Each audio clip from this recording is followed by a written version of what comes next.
Mantan Kepala Dinas Pekerjaan Umum dan Penataan Ruang Kabupaten Mojokerto, Zainal Abidin, menanggapi replik jaksa KPK melalui nota duplik yang dibacakan tim penasehat hukumnya dalam persidangan yang digelar di Gedung Pengadilan Tindak Pidana Korupsi Surabaya. Menanggapi replik yang dibacakan oleh jaksa KPK pada sidang sebelumnya, Zainal Abidin, mantan Kepala Dinas Pekerjaan Umum dan Penataan Ruang Kabupaten Mojokerto, langsung menanggapinya melalui nota duplik yang dibacakan oleh tim penasehat hukumnya dalam persidangan yang digelar di Gedung Pengadilan Tindak Pidana Korupsi Surabaya. Menurut Ben Hajon, salah satu tim penasehat hukum terdakwa, pihaknya mengajukan duplik karena replik jaksa dirasa tidak menyentuh inti permasalahan yang diajukan.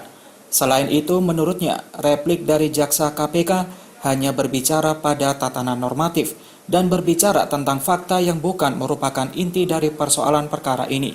Tim penasehat hukum juga meminta kepada majelis hakim untuk bertindak secara adil dan bijaksana untuk memberikan keputusan hukuman kepada mantan Kepala Dinas Pekerjaan Umum dan Penataan Ruang Kabupaten Mojokerto ini.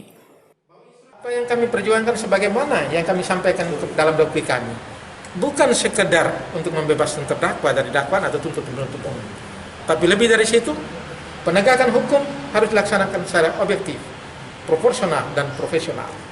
Karena hanya dengan cara-cara inilah proses penegakan hukum seperti ini akan melahirkan keputusan yang fair. Harus diingat, hukuman yang dijatuhkan untuk memidanakan seseorang adalah perampasan kemerdekaan seseorang yang termasuk dalam perampasan hak asasi. Oleh karena itu, pertama harus ada kehati-hatian. Karena apa? Undang-undang juga menyatakan bahwa pencabutan terhadap hak asasi warga negara harus dilakukan atas persetujuan rakyat. Representasinya adalah pencabutan terhadap hak asasi seseorang harus dilandaskan pada undang-undang.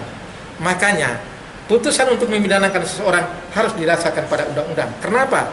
Di dalam undang-undang itu ada representasi suara rakyat melalui kewenangan DPR. Sebelumnya, Zainal Abidin dituntut 5 tahun penjara, denda 300 juta rupiah subsidiar 3 bulan. Mantan Kadis PUPR Kabupaten Mojokerto ini dijerat dengan dugaan kasus gratifikasi sejak Maret 2015 hingga Agustus 2016.